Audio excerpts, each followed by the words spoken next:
Malaikat Jibril alaihissalam bersabda kepada Nabi Muhammad, "Ya Muhammad, ish ma syi'ta fa innaka mayyitun." Malaikat Jibril alaihissalam bersabda kepada Nabi Muhammad, "Ya Muhammad, ish ma syi'ta fa innaka mayyitun." Ya Muhammad, hiduplah semaumu, tapi ingatlah kamu itu adalah mayit. Iling-iling ono kon iku calon mati, camat kon iku calon wong mati. Urip wis saenake dhewe wis. Wahbib lan demeno sira man ing wong sikta kang karep sira, fa innaka moko satuhune sira iku mufariquhu wong kang misahu ing yose man. Kemudian lagi, cintailah orang yang kamu cintai, cintailah sepenuhnya, sedalam-dalamnya. Fa innaka mufariquhu. Tapi ingat, suatu saat kamu akan berpisah.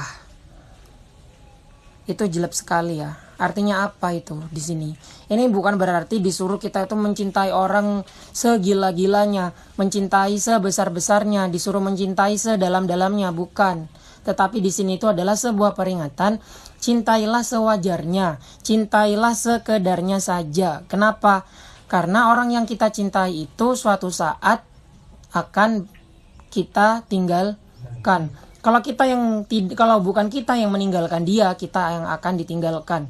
Jadi hidup itu adalah sebuah perjalanan ya. Hidup itu ibarat sebuah perjalanan. Kalau bukan kita yang meninggalkan, kita yang akan ditinggalkan. Makanya wahbib ma syi'ta fa innaka mufariquh. Cintailah seseorang sedalam-dalamnya, segila-gilanya. Fa innaka mufariquhu. Tapi ingat, kita suatu saat akan berpisah dengan dia. Itu ingat-ingat. Ya kan? Pada saat kita itu mencintai atau pada saat sudah menjalin asmara gitu, seolah-olah kita itu akan lupa kalau kita itu akan berpisah, ya tidak? Koyo wis kate jodohe ngono lho. Di Facebooke wis ditulis Nanda Aline siapa gitu. Kan diwalek-walek gitu kan. Nanda Aline Laritae Nanda Ali ya. Kan dibalik-balik begitu. Di Facebook kan begitu. Seolah-olah atau Nanda Ali Salawase gitu kan. Coba kamu lihat di Facebooknya orang-orang itu. Anak-anak yang bucin-bucin itu. Koyo yo gitu loh. Koyo judu-juduo gitu loh. Nikah baru dapat 2 hari, dapat 3 hari.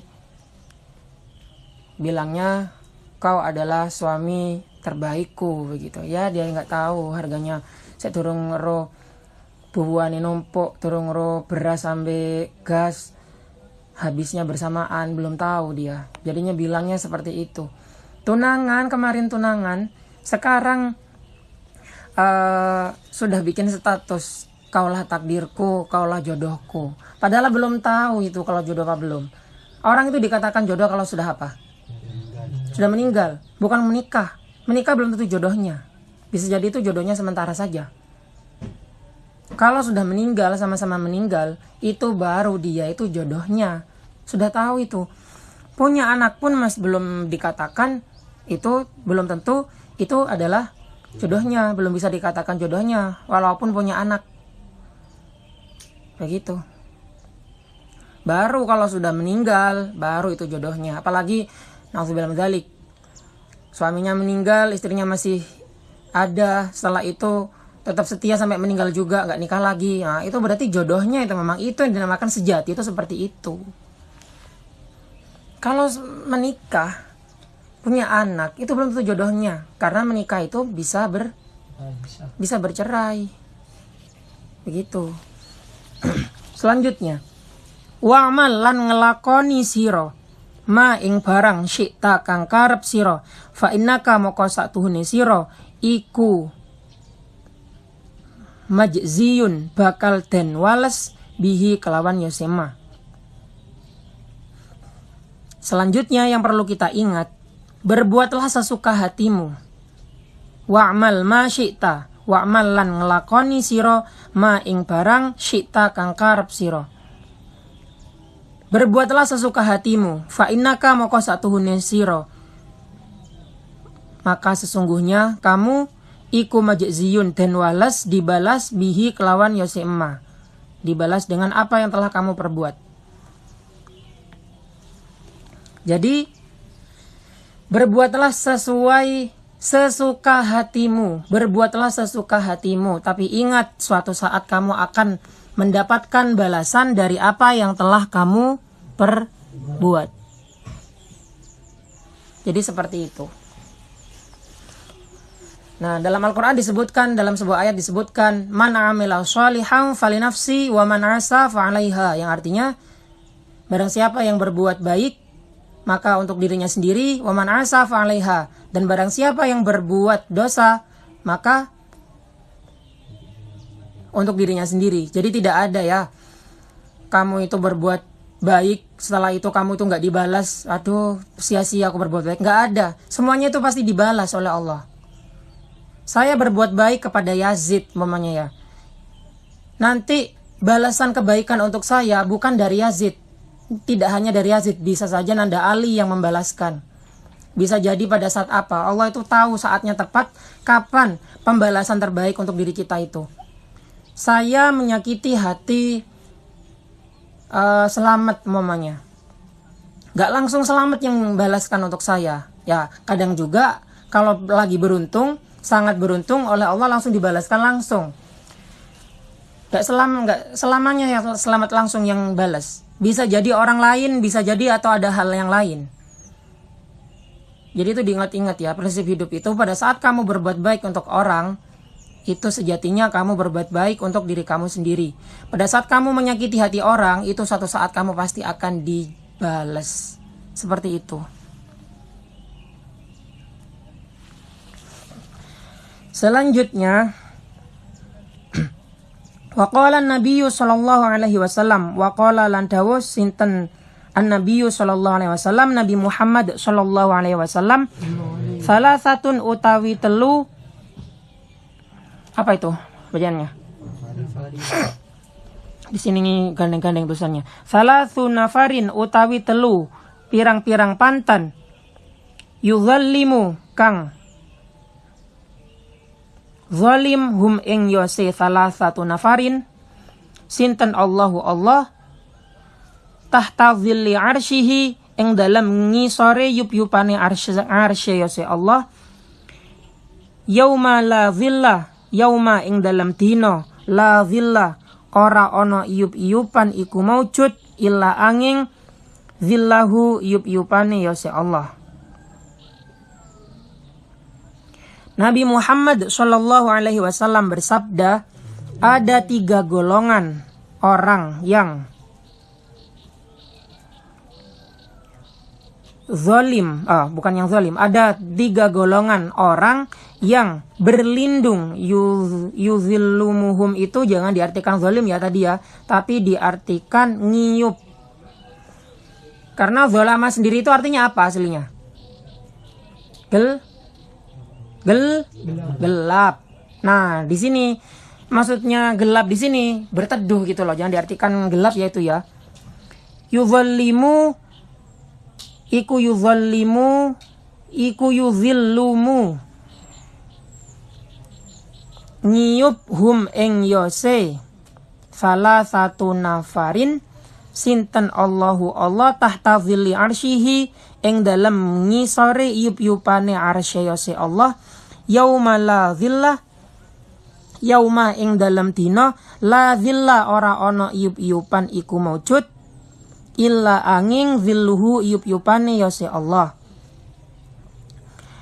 Al mutawaddi'u suci wong kang tandang wudu fil makarihi ing dalam waktu rekosoe yose mutawaddi.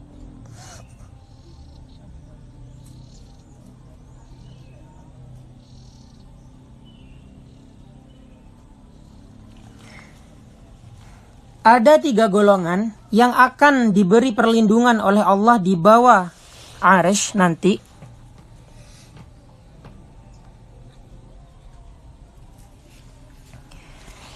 Tiga orang itu akan diberi perlindungan di bawah arsy, di mana pada saat itu tidak ada perlindungan lagi, tidak ada tempat berteduh lagi selain tempat berteduh yang disediakan oleh Allah.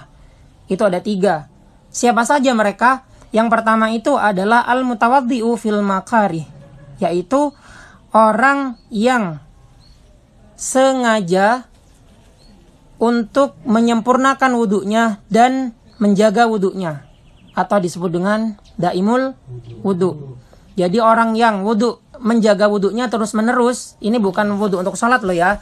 Jadi memang full time dia itu punya wudhu terus, kecuali pada saat BAB ya, setelah BAB, setelah kentut, setelah buang air kecil, dia berwudhu lagi. Nah, orang yang seperti itu, orang yang langgeng wudhu'e, wong sing terus-terusan berwudhu atau daimul wudhu, orang itu adalah salah satu yang dijamin oleh Allah yang akan mendapatkan naungan di arsy nanti pada saat tidak ada naungan lagi selain naungan Allah. Seperti itu. Selanjutnya, walumashi ilal masjidi fi zulami, walmashi lan wong kang walumashi lan wong kang mlaku ilal masajidi maring piro-piro masjid fi zulami ing dalem piro-piro kepetengan. Yang kedua, orang yang dijanjikan oleh Allah, yang selalu mendapatkan naungan nanti di akhirat, langsung dapat perlindungan dari Allah, ialah orang yang berjalan menuju masjid saat gelap. Ini artinya apa?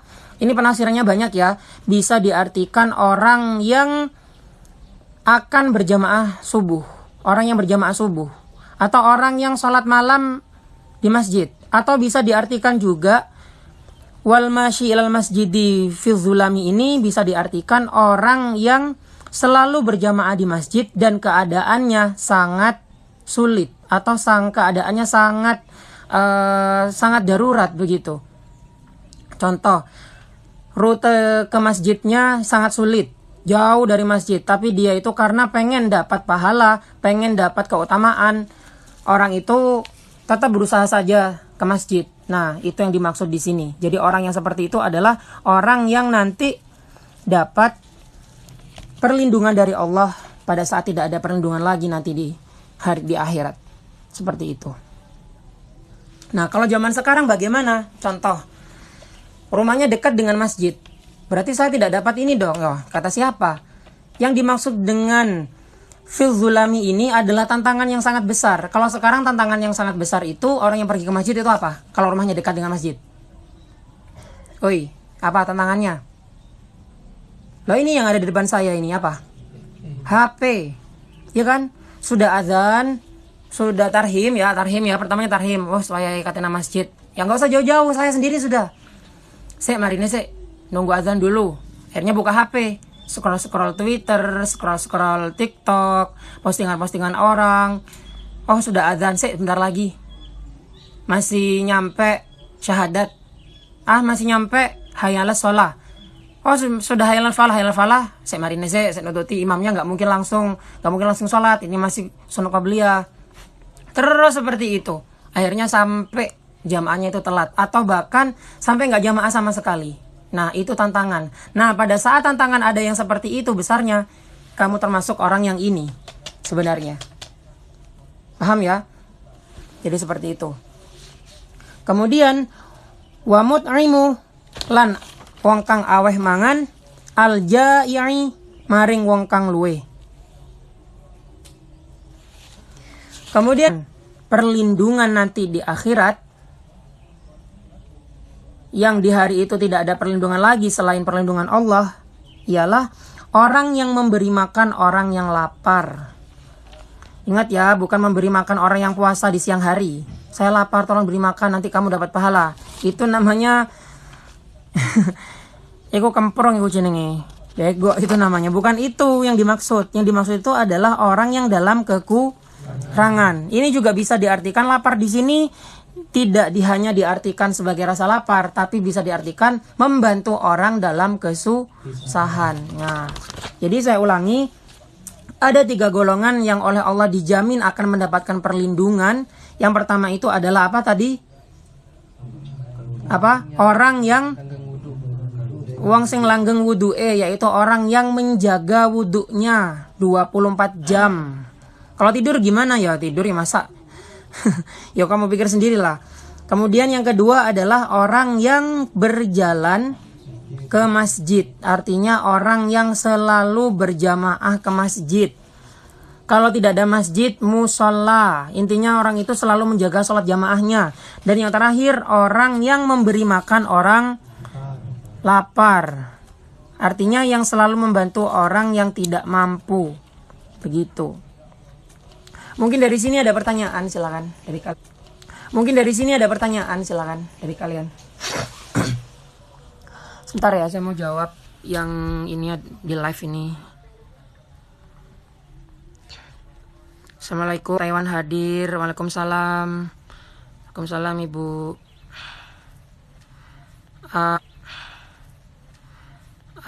Underscore mental langsung tadi. Nggih. Husaima Wahyuni, Assalamualaikum Ustadz. Aku menikah dengan suami yang istrinya meninggal. Itu gimana Ustadz? Gimana maksudnya ini? Gimana tadi saya ngomong jodoh ya? Ini ada yang nanya ini. Saya menikah dengan suami yang istrinya meninggal. Itu gimana itu? Gimana itu dong kalau gitu? Jodohnya yang mana berarti? Ya berarti jodohnya ada 2. Ya kan orang laki-lakinya itu kan. Fabi Auzul Alim. Assalamualaikum. Waalaikumsalam. Selamat ngaji saudara-saudaraku. Semangat juga. Supriyanto. Assalamualaikum. Waalaikumsalam. Assalamualaikum. Maaf lagi membahas apa sih, belum ngerti. Oh tadi itu bahas begini. Bahas apa tadi, ayo diterangkan. Tadi itu bahas sesuatu yang mendapat naungan. Ada tiga golongan yang oleh Allah nanti di akhirat akan dapat naungan, akan dapat perlindungan. Yang pertama apa tadi? Orang yang wudunya selalu terjaga. Yang kedua, orang yang pergi ke masjid. Artinya orang yang selalu sholat berjamaah ke masjid. Yang terakhir, orang yang membantu. Yang terakhir, orang yang membantu saudaranya atau membantu sesama yang